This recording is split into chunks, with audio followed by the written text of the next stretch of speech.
My dear friend, 31 मई 2016 की बात मैं आपको बता रहा हूं। 31 मई 2016 से पहले एसलीपीएस वेलनेस का नाम इस पूर्वांचल में कोई भी नहीं जानता था। Can you believe? आज इतनी बड़ी कारवां खड़ी हो चुकी है, लेकिन 31 मई 2016 से पहले एसलीपीएस का नाम कोई भी नहीं जानता था। और उसी दिन सुबह सुबह मेरे पास गुरुदेव शिव कुमार सर का कॉल आया कि अमित सर एक होटल में आ जाओ।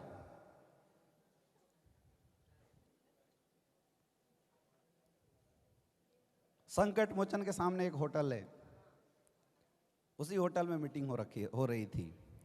सर का कॉल आया कि सर इस होटल में आ जाओ, कुछ बड़ा करना है लोगों के लिए, डिस्कशन किया जाए।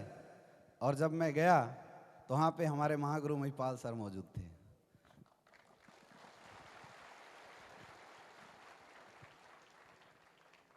सर को देखते मैं समझ तो क्या था, ये कुछ तो होने वाला है, लेकिन इतना नहीं समझ पा रहा था कि इतना बड़ा होने वाला है। और वही दिन था एसलीपीएस वेलनेस का पूर्वांचल की धरती में बीजारोपण हुआ था। ऐसी 8-10 लोग थे, उनके साथ बैठ के 2:30 बजे रात तक डिस्कशन चला। अक्सर जो बड़े बड़े धमाल होते हैं ना, रात को ही पता नहीं क्यों होते हैं, मैं आज भी सोचते रहता हूं।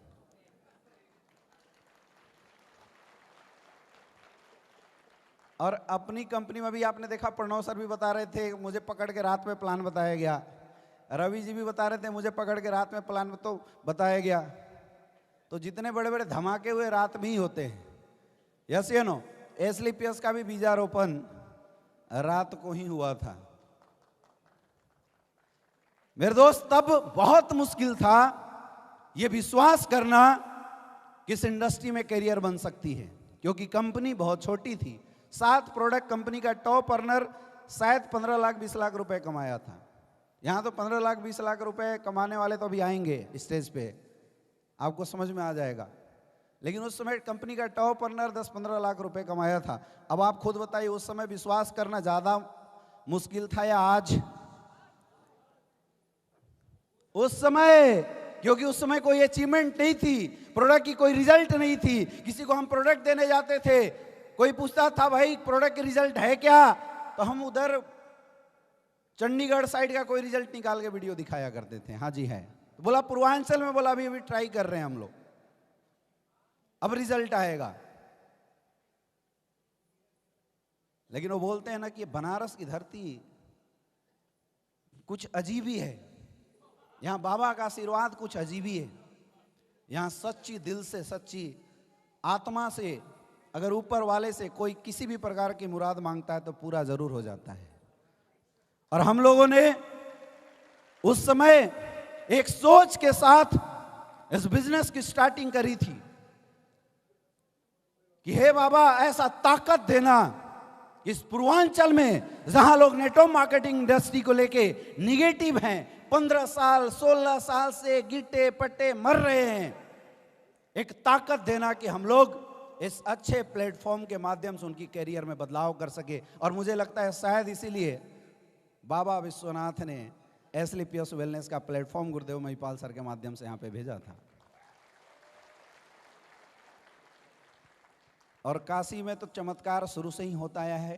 काशी में मिन्नत मांगने वाले लोग देश के प्रधानमंत्री बन जाते हैं। हम लोगों ने तो डायमंड का ही मिन्नत मांगा था, कोई बहुत बड़ी बात तो मांगा नहीं था, और वो होता चला गया। मेरे दोस्त, मैं भी उस समय कैरियर कैसे पैदान पे था, जहां पे ये विचार था कि मैं आगे पढ़ाई कंटिन्यू करूं या मैं इस इंडस्ट्री में अपने आप को झोंक दूं। एक तरफ मेरा स्वार्थ था और दूसरी तरफ लोगों की कैरियर थी। मुझे लगा अगर मैं पढ़ाई कंटिन्यू करता हूं तो हो सकता है जो लोगों ने हमारे ऊपर विश्वास किया है, जो भरोसा किया है, वो भरोसा लोगों का टूट सकता है। क्योंकि अगर हमने डाइवर्ट किया, अपने आप को 2 जगह लगा के रखे, ये सोच बनाया कि चलो इधर नहीं हुआ तो अपना पढ़ाई करके कुछ करियर बना लेंगे, तो शायद लोगों के साथ गलत हो जाएगा। और उसी समय मैंने डिसीजन लिया, उसमें रिसर्च में मेरा एडमिशन होने वाला था BHU के अंदर, मैंने उसको पेंडिंग ही डाल दिया और फुल टाइम कूद पड़ा उस समय एस्क्लेपियस वेलनेस के अंदर। और तब से लेके आज तक ये सफर लगभग 5-5.5 साल का हो चुका है मेरे दोस्त। लेकिन आज बताना चाहूंगा उन 7 लोगों की कारवां आज 7 लाख लोगों तक पहुंच चुकी है। ये पावर है एस्क्लेपियस वेलनेस की। जब हम लोग शुरुआती स्टेज पर मीटिंग किया करते थे, 10-12 लोग बड़े मुश्किल से आते थे, अभी अवधेश नारायण जी आपको बता रहे थे। लेकिन आज बड़ी खुशी मिलती है, इस पूरे बिजनेस का एक छोटा सा टुकड़ा है जहां पे लगातार बैक टू बैक जश्न एकादशी प्रोग्राम चल रहा है, फिर भी हॉल में बैठने की जगह नहीं मिल रही है। ये पावर है एस्क्लेपियस वेलनेस की। हर इंसान अपनी जिंदगी में कुछ करना चाहता है, कुछ पाना चाहता है। हर इंसान अपने सपनों के साथ जीना चाहता है। लेकिन प्रॉब्लम यह है कि जब से हम पैदा हुए तब से लेके आज तक हमारे अपनों ने हर बार हमारे सपनों का दमन किया है। ऐसा आप सबके साथ भी हुआ होगा, आप सबके साथ हुआ है। जब भी आपने कुछ लंबी छलांग लगाने की बात की है, आपके अपनों ने बोला बेटा रुक जा, तेरा कुछ नहीं हो सकता। आपके अपने लोगों ने आपको डराया है। बचपन से लेके आज तक पढ़ने गया तो टीचर ने डराया, अच्छे से पढ़ाई कर नहीं तो नौकरी कहीं नहीं मिलेगी। छोटे थे तो मम्मी पापा ने डराया, बाहर मत जा, भूत पकड़ लेगा। ये मेंटेलिटी हम लोगों के दिमाग में धीरे धीरे घर करता चला गया। और आज यही वजह है मेरे दोस्त, यहां बैठे जिस इंसान को भी इस इंडस्ट्री में सफल होने का डाउट आ रहा है, वो डाउट आपका नहीं है, ये डर आपका नहीं है। ये डर उस मेंटेलिटी का है जहां से हम निकल के आए हैं। तो करना क्या है? तो करना क्या है? एक बार उस डर से बाहर निकलना पड़ेगा, एक बार उस डर के ऊपर चढ़ना पड़ेगा। और जो इंसान अपनी कैरियर को लेके, अपने सपनों को खत्म होने के लेके डर को पीछे छोड़ के ऊपर आ जाता है, वही इंसान इस इंडस्ट्री के अंदर सक्सेसफुल होता है। मेरे दोस्त, कोई फर्क नहीं पड़ता कि आप इस बिजनेस में कितने पढ़े हो, कोई फर्क नहीं पड़ता कि आपकी औकात कितनी है, कोई फर्क नहीं पड़ता कि आज आप कहां हो, क्योंकि आज जो भी आपकी औकात है, यह औकात आपकी नहीं है। यह औकात उस परिवेश की है, उस मां बाप की वजह से है जहां आप पैदा हुए। क्योंकि शायद हमारे मां बाप भी अंबानी और टाटा जैसे होते तो हमें भी बड़ा होने के बाद बड़ी कंपनी चलाने में कोई प्रॉब्लम नहीं होती। होती क्या? अगर हमें भी बड़ी बड़ी स्कूलों की परवरिश मिली होती, हम भी जाते तो वहां से निकलने के बाद फराटेदार अंग्रेजी तो अपन लोग भी बोल सकते थे, यस या नो। तो हम फेल कहां हुए? हम फेल नहीं हुए थे, उन परिस्थितियों ने हम सबको कमजोर बना के रखा था। और दूसरा, जिंदगी में कोई ऐसा प्लेटफॉर्म नहीं मिला जिस प्लेटफॉर्म पे चल के एक आम इंसान अपनी जिंदगी को बदल सकता है। ये थी हमारी बदकिस्मती। लेकिन मेरे दोस्त, एक दूसरे तरीके से अगर हम बात करें तो हम सब अब किस्मत वाले फिर से बन चुके हैं, क्योंकि ऊपर वाले ने एस्क्लेपियस वेलनेस नाम का प्लेटफॉर्म हमारी जिंदगी में डाल दिया है। अब डिसाइड आपको करना है कि आप अपने सपनों के साथ जीना चाहते हो या घुट घुट के अपनी जिंदगी जीना चाहते हो। यह डिसाइड आपको करना पड़ेगा। आज स्टेज पे जितने भी लोग आए, mister Pranav Pandey sir, mister Amit Kumar ji, mister Awadhesh Narayan ji, Krishna ji, ये जितने भी लोग आज यहां पे आए, जितेंद्र जी, जितने भी लोग आज यहां पे आए, आप सबने सबकी स्टोरी सुनी, लगभग वैसी है जैसे आज आपकी स्टोरी है। यस या नो? यस या नो? तो ये लोग यहां तक पहुंचे कैसे? इस भीड़ से निकल के स्टेज तक ये लोग पहुंचे कैसे? इन्होंने किया क्या? मेरे दोस्त, काम तो बाद में किया, सबसे पहला चीज जो इन लोगों ने किया, अपनी जिंदगी में मजबूत निर्णय लिया और उस निर्णय पे तब तक टिके रहे जब तक कि वो सफल नहीं हो गए। बस यही काम आप सबको कर देना है। यहां आए हो, शो देख रहे हो, लोग रिकॉग्निशन देख रहे हो, तालियां बजा रहे हो, चले जाओगे, कोई फर्क नहीं पड़ेगा।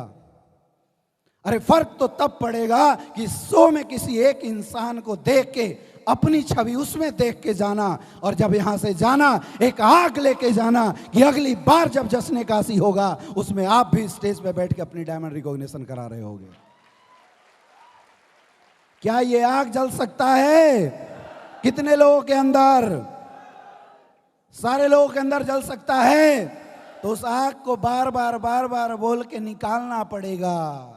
मेरे दोस्त, जब हम लोग बिजनेस हमें बहुत सारे लोग बोलते थे कि तू कहाँ फंस गया, बढ़िया से एमबीबीएस करके डॉक्टर बन जाता, तेरी जिंदगी बड़ी अच्छी हो जाती, इस इंडस्ट्री में कोई सफल नहीं होता। आपको भी लोग बोलते हैं? बोलते हैं। बोला बहुत कम लोग सफल होते हैं। मैं बोला अगर कम होते हैं उसमें एक नाम मेरा भी तो हो सकता है। यही बात आपको यहां से लेके जाना है, यही बात यहां से लेके जाना है। और तब तक वो जिद मत छोड़ना जब तक आप सफल नहीं हो जाते हैं। मेरे दोस्त, हमारे अपने लोग हमारे सपनों का ज्यादा दमन करते हैं, बस उनसे अपने आप को बचा लेना। और जिस दिन, क्योंकि बोलते हैं इंसान सबसे ज्यादा जो परेशान हो जाता है वो अपनों से होता है। मैं आपको एक कहानी बताता हूं। एक बहुत ही अच्छे वैद्य थे और वो भगवान की बहुत पूजा किया करते थे। प्रसन्न होके भगवान ने बोला बेटा वर मांग। उन्होंने बोला भगवान छोड़िए वर, और मुझे केवल इतनी आप कुछ चमत्कारिक बुद्धि दे दीजिए कि मैं जब भी किसी मरीज के पास जाऊं और उसका इलाज करूं तो वो ठीक हो जाए। भगवान ने बोला यार ऐसा तो नहीं हो सकता है, क्योंकि जिसका मरना लिखा हुआ है उसको तू कितना भी ट्रीटमेंट करो वो मरेगा ही मरेगा। लेकिन हाँ, मैं तुझे एक शक्ति देता हूं कि तू किसी भी मरीज के पास जा और उसके पीठ के पीछे यानी सर के ऊपर यमराज दिखाई दिया, यमदूत दिखाई दिए, ट्रीटमेंट मत करना वो मरेगा। और अगर उसके पीछे यमदूत नहीं दिखाई दे रहे, कितनी भी हालत खराब है तो ट्रीटमेंट कर, वो बच जाएगा। इसने बोला चलिए ओके, मजा आ गया। अब उसके पास लाइन लगनी शुरू हुई। अब जो भी मरीज आता उसका पैर टूटा, हाथ कटा, पीछे यमराज नहीं दिखाते, ट्रीटमेंट करता, सही हो जाता। किसी को सर्दी खांसी हुआ, यमराज दिखाई दिए, वो बोला ले जा मर जाएगा, वो मर गया। गजब का चमत्कार हुआ। मतलब ये रिजल्ट तो एसलीपीएस से भी तगड़ा हुआ। अब जिसके पास वो डॉक्टर आए वो देखे, अगर यमराज दिखा तो ले जा, नहीं दिखा तो अंदर। तो हम लोग बोलते हैं ना, आया तो बेस्ट नहीं तो नेक्स्ट। धंधा उसका बड़ा अच्छा चल गया, चारों तरफ नाम हुआ, बहुत पैसे कमाए उसने, गाड़ी खरीदी, बंगले बनाए। कुछ समय बाद उम्र गुजरता गया। एक दिन उसने देखा उसकी तबीयत खराब हुई और पीछे यमदूत खड़ा था। उसने बोला भाई डील तो हुआ था सर के ऊपर होना चाहिए, अब सर के ऊपर बैठा रहेगा तभी तो मरेंगे। उसने बिस्तर में अपना सर चेंज कर दिया। अब यमदूत आ गए पैर के पीछे। अब जैसे पैर के पीछे आया यमदूत फिर चला गया सर के पास, फिर उसने चेंज कर दिया। नेटवर्कर जैसा रहा होगा, होशियार। हम होते ना, कोई आगे से घुसा, डीडी नहीं दिया तो पीछे से भी घुस जाते हैं, तो वो बार बार चेंज कर ले। यमदूत ने फोन लगाया यमराज को, महाराज अजीब इंसान से पाला पड़ा है, वो तो बस में आ ही नहीं रहा है, शर्त पूरा होने ही नहीं दे रहा है। बोले दो को भेज। तो एक सर के तरफ, एक पैर के तरफ। अब ऐसे लोग खड़ा हुए, वो इस तरह से उल्टा लेट जाए।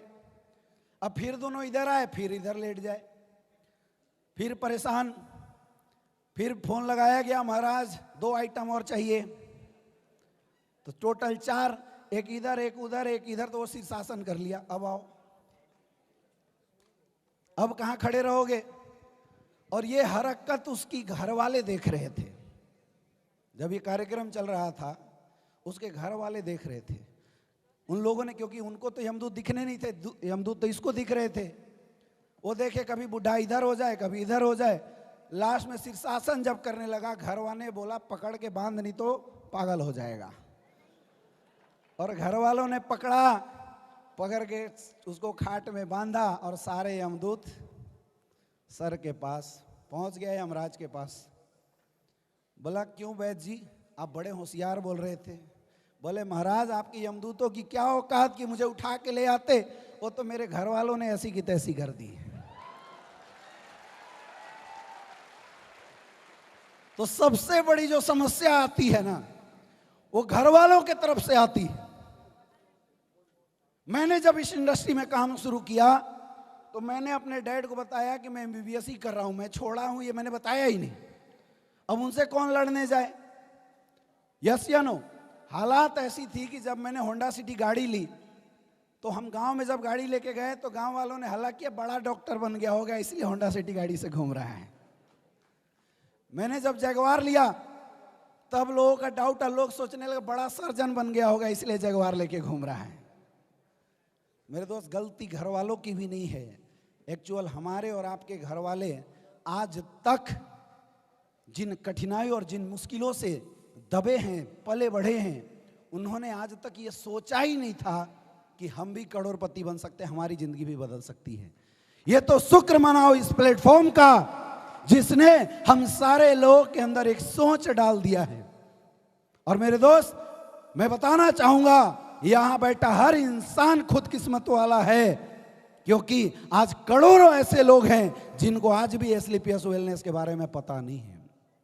तो जितने भी लोग बैठे हो, एक चीज बहुत ध्यान से समझना, आपकी किस्मत अच्छी है, ऊपर वाले का आपके ऊपर कृपा बहुत अच्छा है, इसलिए प्लेटफॉर्म आपकी ज़िंदगी में मिला। लेकिन प्लेटफॉर्म में सफल होना और असफल होना ये डिसाइड आपको करना पड़ेगा। आप चाहो तो यहाँ से निकल के चाय कॉफ़ी पी के घर में जाके आराम से बोल सकते हो मज़ा आया, और आप चाहो तो दिल में आग लेके जाके 1 साल लगातार काम करके डायमंड बन के स्टेज पे आ सकते हो। ये डिसाइड आपको करना पड़ेगा। क्या आप कर सकते हैं? क्या क्या डिसाइड कर सकते हैं? क्या डायमंड बनोगे? बनोगे? कौन कौन बनेगा? कौन कौन बनेगा? ऐसे नहीं, इस आवाज को हमेशा बुलंद करके मार्केट में निकालना पड़ेगा, लोगों के पास अपनी आवाज की छवि को डालना पड़ेगा, ऐसा माहौल बनाना पड़ेगा मेरे दोस्त कि इस दुनिया के अंदर 60,000 लोग भी एक साइड बैठे और बोले तू डायमंड नहीं बन सकता, लेकिन हम अकेले खड़े होके बोल सकते हैं मैं डायमंड बनूंगा, बनूंगा और बनूंगा। क्या आप ये करने के लिए तैयार हो? तैयार हो? एक बार खड़े हो जाओ अपने जगह से, अपने जगह पे एक बार खड़े हो जाओ और अंदर की हुकार बाहर निकालो और एक बार बोलो मैं डायमंड, मैं डायमंड, मैं डायमंड, मैं डायमंड, मैं डायमंड, मैं डायमंड। यही सोच लेके जाना मेरे दोस्त। Wish you all the best. Thank you.